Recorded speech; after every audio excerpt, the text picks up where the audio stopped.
I think everybody is interested in living a life that is filled with health and happiness. So of course, the information that we share, like many people, it's about enhancing human evolution, and everybody wants to experience love. Everybody wants to be hunger-free. So the work that we do is about sharing with people about a source of nourishment that everybody has within them that can take away their physical hunger, their emotional hunger, their mental hunger, and their spiritual hunger. So that's the work we do.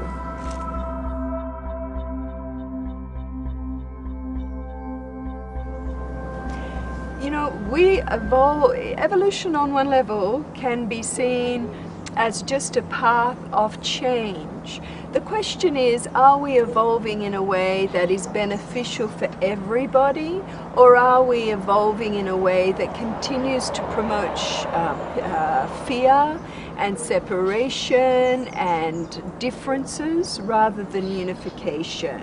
So the changing flow of human expansion, now many people are feeling, needs to happen in a way that creates unification, that creates honor and love and respect and appreciation of the differences that we have through our cultural and environmental influences. So it's interesting because evolution also brings choice. But we can't have choice until we're aware of the different fields of possibility that are available to us. And many people who live the lifestyle that we promote at the Embassy of Peace are aware that that sort of lifestyle is making them healthier and happier and more fulfilled and feeling more unified and more appreciative of the world.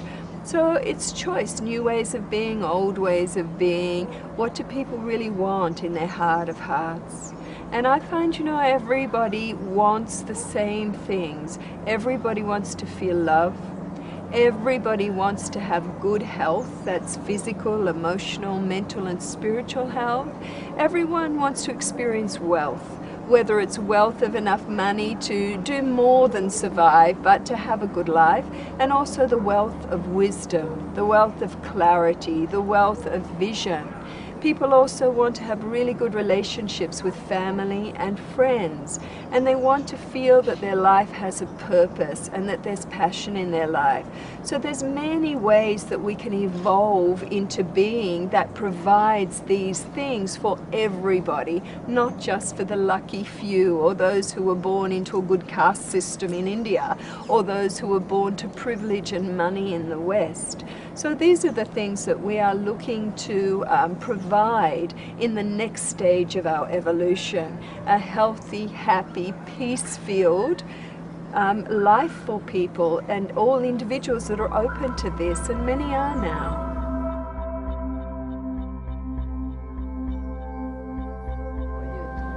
Well, evolution happens anyway. Change happens anyway.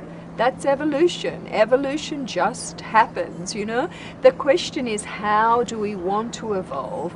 In the past, we've spent a lot of time evolving technologically, and using our left brain reality, our mind of logic, and we've been evolving away or moving away from using other resources that we have as a species. For example, the resource of human intuition.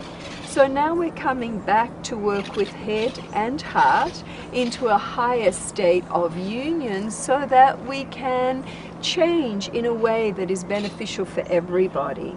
For a long time we've developed very patriarchal, technological left brain systems. They don't work, nor do completely intuitive right brain systems or matriarchal systems. So now we're coming into a choice of evolving in a way that marries everything that we have known through all the past timelines, through all the past generations, to create something different for our world. We've created war. We've created violence, we've created poverty, we've created separation, and we can do that really well. We know how to do all that. So now people are just becoming a little bit more aware that we do have choice, we do have creative power, and that we're choosing now to evolve in a different way.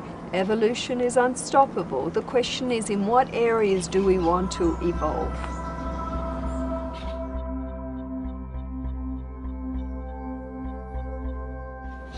life's experiences teach us to open and to recognize what's right for us. You know, many people reach a point in their life personally just through living through different experiences where they say, surely we can live in peace in a culture or as a world, or who am I? What am I here for? These are the very beginning questions that start a whole course of change or a new direction for a human being. But many people in our world, 2/3 of our people, are living on less than $1 a day, and they're struggling to survive. But even though they're struggling to survive and just put food on the table and take care of their children and all of this, maybe even clothe them or provide water or the basic things that a human being needs to survive, even then they are still dreaming. As they're working, as they're struggling, as they're being challenged by life trying to survive, they're still dreaming of higher possibilities, of a better future for their children, of a better future for their grandchildren. And it's our dreaming that creates the change. It's our desire to operate in a different way, to have a different experience in life. These sorts of desires and dreams and questions, they begin to open up pathways for us to tread, new paths for us to tread. But they always say, until a student is ready, the master can't appear, or until you can ask the question, the answer can't come. So a human has to get to a point to ask basic questions of who am I? What am I doing on this planet? Is it really all about struggle and survival? Can it be more an energy about really thriving here and enjoying every moment, enjoying this existence? Can we create permanent peace on earth? Can we live in a state of paradise here now? Is there truth to the things the yogis have taught? Is there truth to the messages of Jesus? Is there truth to the messages of Mohammed or Buddha or Krishna? Is there a truth here on what has been said beyond religion? Does religion have to separate us and create war and violence? Or can we be unified by understanding the true messages of all the religions? You know, what is truth? What is God? What is a real experience of divinity? When Jesus said the kingdom of heaven is within us, can we experience that? If so, how? All of these are questions that different people come to hold and to seek answers for, and it's in the seeking that the answers come.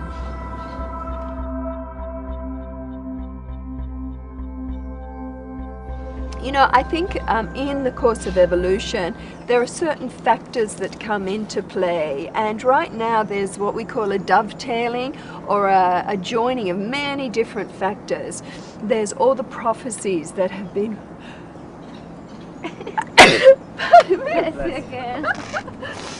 There's all the prophecies that have been given before, the Mayan prophecies, the prophecies of the Hopi Indians, many different realities now coming together. Science, where we have entered into an energy flow, you could say, of the photon belt energy, which is like Christed consciousness according to some metaphysicians. The Christians talk about the return of the Christed energy, the second coming, which to some people means the revelation of the Christed energy within our own being. Everybody around the world, or many people around the world, as I've been traveling these last 16 years, say that they believe that there is an energy that is all-knowing, all-powerful, very wise, very loving. It is in everything, and it is including in itself in this energy system. So it's in us, it's around us. So right now there's a dovetailing or a co-joining of many different factors coming together, astrologically, on a prophecy level, on a science level. Stephen Hawking, for example, the quantum scientist, he said recently that he is dedicating the rest of his life here to do the mathematics to prove that black holes, and then maybe even white holes, are actually dimensional doorways. subatomic particle physics talks about merging of membranes, that we have energy fields that can be influenced just by the observation of an event, that you can change an event by altering it. Everything is now coming together now to make human beings more empowered and to understand that the kingdom of heaven is within, that the return of the Christ is a revelation of our own Christed nature, and we're basically being guided from our intuitive nature, our divine nature, you could say, to operate in a different harmony here, so that what we are creating works for the good of all. So 2012 is simply talking about a shift in consciousness. Now that shift in consciousness has been happening to people all throughout time, from the times of Lemuria and Atlantis and Egyptian civilizations, right through the technological ages, all of that. So you could say it's just a synthesizing of many different streams of reality right now that are inviting us to just expand our consciousness so that we operate with divine mind and not out of ego ideas or greed agendas, or I want the oil of this country, so I'm going to send troops in and invade that country and take its resources. For example, we've just seen the movie Avatar. Now everybody loves the movie Avatar, and the reason they love the movie Avatar is because the indigenous people win. Now the indigenous people in Avatar have a very different way of operating, very tuned to the forces of nature, very aware of the heartbeat of the planet, that their planet is a living energy field, very aware on different levels, living in harmony with their planet. And then of course you have the conquerors who come in to take the unobtainium minerals, which are worth so much money in Earth in the movie, and they cause war and havoc and violence, and they blow up the sacred tree, and they do all sorts of crazy things. We've seen that a lot in our world. We've seen that a lot politically. We've seen that a lot with the conquistadors who came to South America and took over the Incan civilization and killed lots of people and completely gave no thought or care to the truth, the harmony that the indigenous people held with Gaia and with the world. Now, when you exist out of harmony with the natural forces, those natural forces rebel after a while. So right now, it's actually a time of the indigenous people, because they hold the secrets of how to live in harmony with nature and our world, so we don't have global warming, so we don't have misuse of resources and all these things. So it's a very interesting time we're living in now, and it is a time of people growing up, people becoming educated into other choices, people deciding to act with heart and intelligence and not just crazy monkey minds that take. So yeah, big changes right now. Every system, every economic system, every political system that is not operating for the good of all is crumbling now and will continue to crumble, because it's time for us to just act in a different way.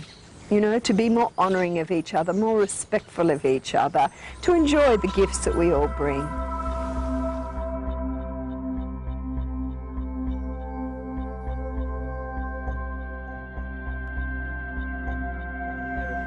I have great faith in human nature. I've seen many miracles in this world. I've seen many people change their lives around quite dramatically by changing attitude. You know, one of the attitudes we can change is to stop looking at what's wrong with this world, to stop judging, to stop looking for fault in each other, to stop judging ourselves and being hard on each other, to engage in more kindness, to engage in more compassion, to choose to see the good in everyone, to choose to see the God in every situation if you believe in God, or as the Buddhists believe in this intelligent quantum field. When we look for the good and the God in everything and everyone, then it can reveal itself, because it is all here. So it's really just a shift in attitudes, a change in lifestyle with people. You know, people choosing to no longer indulge in toxic thinking, toxic feeling and toxic feeding patterns, because we put so much toxicity into our system. You know, we give our bodies junk food and toxic food that is creating huge diseases, from cancer to heart disease to obesity. We spend billions of dollars on medical systems which are so unnecessary if we could just have a more holistic education system that teaches you how to work with the body energy system in a different way. Light, live, healthy food will create a different body harmonic than junk food, for example. Meditation allows you to work with different brainwave patterns so that you work with more creative levels, you have clearer thinking, you have more creative thinking, you have more positive solutions coming into your life because you're sitting still and shutting up and learning to listen to your intuitive divine nature, which has amazing access to divine wisdom and to the quantum field. All these things people are now learning and are being educated about by the millions of holistic educators out in the world who are teaching people about good nutritional habits, about other sources of nourishment through meditation and positive thinking as well. So all of this now is creating a huge shift in consciousness with people as they're making different choices. So I see Earth, our future, as a wonderful time, a world that we can be proud to pass on to our children and grandchildren because people are listening to that inner voice. Everybody knows when you follow your voice of intuition, life's good. When you ignore it, life's not good. And everybody I speak to anyway has had experiences of this. So we have a brilliant world, but it's a world that we are creating by our focus and by our thoughts. We're not going to be rescued by extraterrestrial intelligence. That's not the game. This is our planet. You know, we're not going to be rescued by the return of an incredible savior.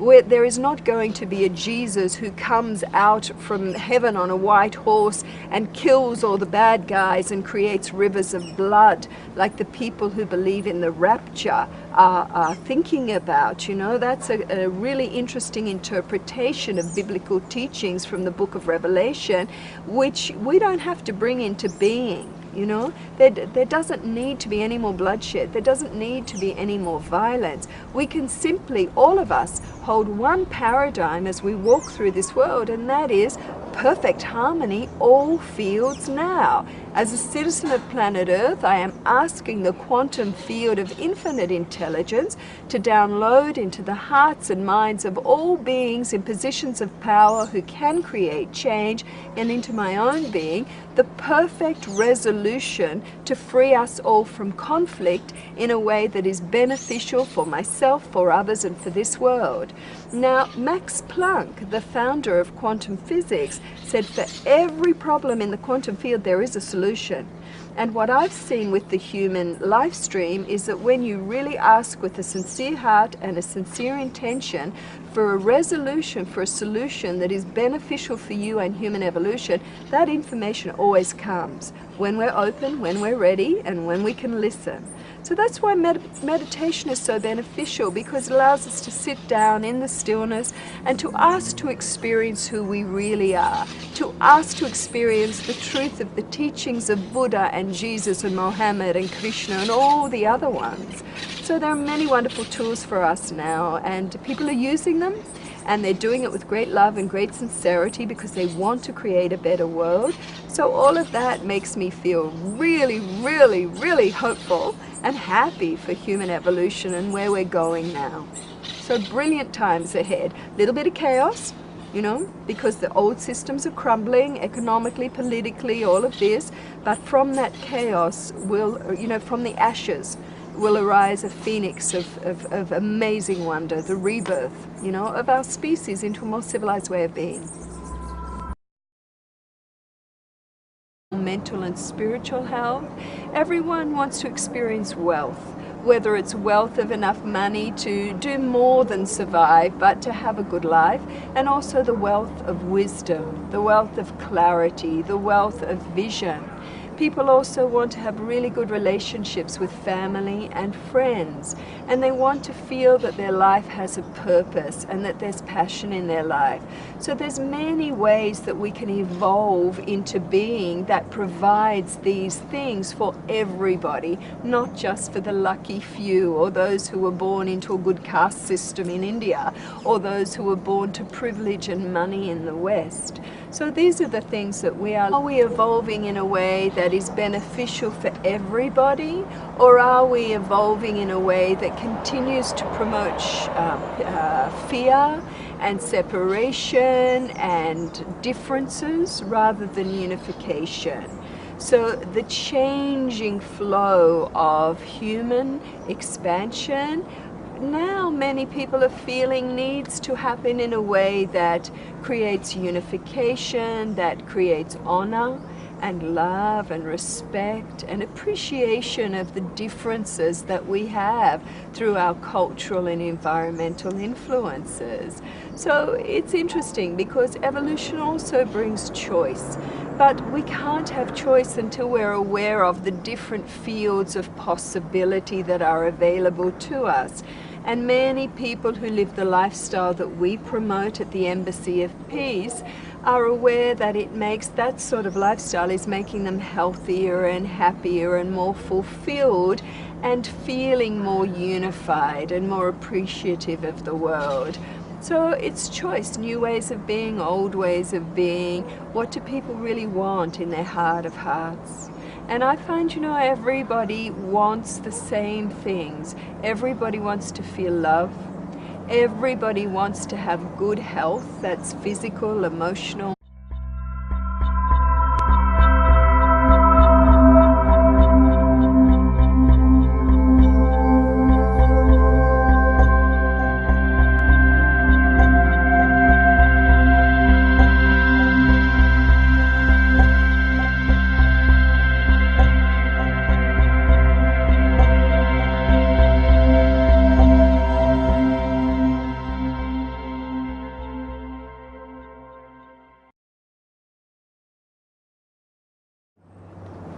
I think everybody is interested in living a life that is filled with health and happiness. So of course, the information that we share, like many people, it's about enhancing human evolution, and everybody wants to experience love. Everybody wants to be hunger-free. So the work that we do is about sharing with people about a source of nourishment that everybody has within them that can take away their physical hunger, their emotional hunger, their mental hunger, and their spiritual hunger. So that's the work we do.